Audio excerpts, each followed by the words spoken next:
என்ன மசாலா இதெல்லாம் போட்டீங்க சொல்லுங்க.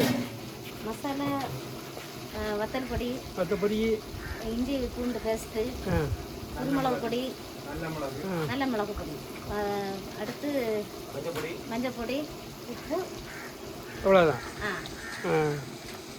இறச்சி மசாலா சிக்கன் மசாலா சிக்கன் இல்லை, இறச்சி மசாலா வாங்கி பிடிச்சி அந்த பெருஞ்சீரகம் பட்டை இதெல்லாம் பிடிச்சி அதை போட்டிருக்கோம். அடுத்து தலை குழம்பு இருக்கு, தலை மீன் தலை குழம்பு இருக்கு. குழம்பு இருக்கா? ஆமாம், கப்பை இருக்கு.